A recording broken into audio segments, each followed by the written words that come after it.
কিছু সত্য কথা যা আপনার কাজে লাগতে পারে। 1 নম্বর, রাতের অন্ধকারে যখন পথ চলবেন আর যদি মনে হয় কেউ যেন আপনার পিছু নিচ্ছে অথচ আপনি কিছুই দেখতে পাচ্ছেন না, তখন কোনো পবিত্র জায়গায় আশ্রয় নিন, যেমন কোনো গোরস্থান অথবা কোনো উপাসনালয়। 2 নম্বর, যদি রাতের বেলায় দেখেন যে কোনো মানুষের পেছনে পেছনে সারিবদ্ধভাবে অনেকগুলো কুকুর যাচ্ছে, তবে সাবধান হন, এটা কিন্তু ভালো কিছুর লক্ষণ নয়। 3 নম্বর, রাতের বেলা যদি কখনো আয়নার সামনে দাঁড়াতে হয় তাহলে একটু সাবধানে থাকবেন। লোককথায় বলে এতে নাকি আপনার আত্মা বন্দী হয়ে যেতে পারে। 4 নম্বর, যখন ঘর ঝাড়ু দিবেন তখন একদিকেই ঝাড়ু দিন, বারবার দিক পরিবর্তন করা উচিত নয়। 5 নম্বর, রাতে ঘুমানোর সময় কাঁধে গামছা বা তোয়ালে পেঁচিয়ে ঘুমাবেন না, অনেকেই বলেন এতে খারাপ কিছু ঘটতে পারে।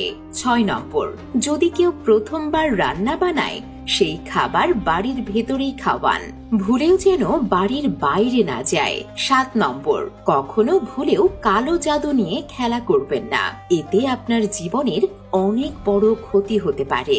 8 নম্বর, রাতের বেলায় গোরস্থানের পাশ দিয়ে যখন গাড়ি চালাবেন তখন গাড়ির শব্দ কমিয়ে গান বাজানো থেকে বিরত থাকুন, সাবধানতা অবলম্বন না করলে দুর্ঘটনা ঘটতে পারে।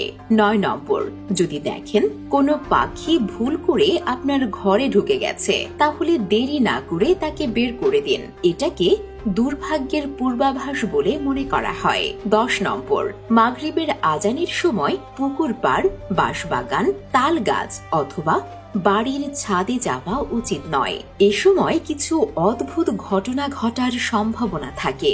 11 নম্বর, রাতে যদি কখনো গাছের তলায় দাঁড়াতে হয় তাহলে গাছের ছায়া এড়িয়ে একটু দূরে দাঁড়ান, অনেকেরই বিশ্বাস গাছের ছায়াতে অশুভ আত্মা ভর করতে পারে।